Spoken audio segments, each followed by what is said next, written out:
when we talk about subjectivity and bias, we are talking about, can every role um, be fairly subjected to performance-based reward systems?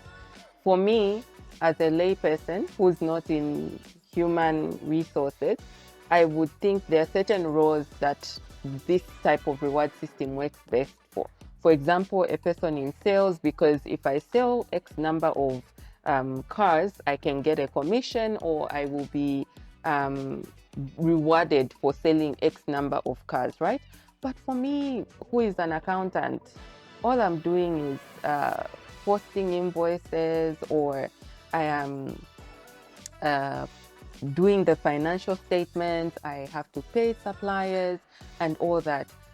Is it very easy for me to also have a fair reward system? Because sometimes it feels like there will be certain opinions about whether this is just my job, so why should I be rewarded for it? And in that way, we begin to feel like certain roles, it's not fair to use performance-based reward systems.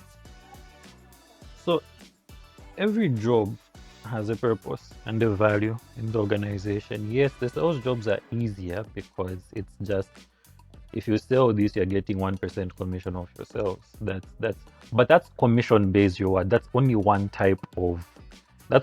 type of reward. You do have other things to do with bonuses. You do have bonding, retention. All of those other different rewards come into play. So we just can't end at commission and say it's the only way of rewarding people. Coming back to your role, to your concern, every role can be rewarded. So what happens is it comes back to defining the role. What is the purpose? What are the expectations of this role? In the simplest terms, every company has an expectation of the role, and once it's seen that this person is going over and beyond already, that's an opportunity for that. But like you said, some people will just say this is your job, and that's where people like HR come in to show management what is someone's job, what is going over and beyond, and what some people would say going on water, which is basically excellent performance. And that's where things like balance scorecards come in, because the balance scorecard comes in. That's my recommendation. I know there are different other tools which come in, but that my usual recommendation, at least at minimum, everybody should have a balance scorecard.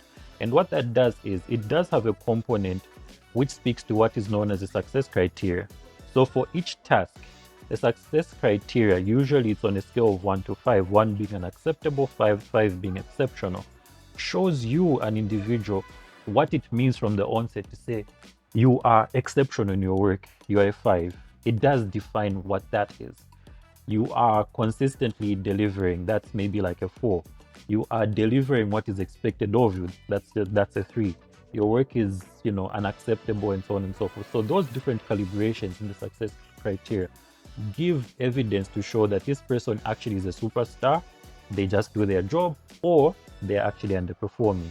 So in those particular rating success criteria, and if you do the full spec of the scorecard, that is what is going to inform decisions into whether this person deserves a reward, this person deserves to be retained. It also provides input into things like, should the person be promoted? Promotion is not just on performance, performance is a component which feeds into those decisions.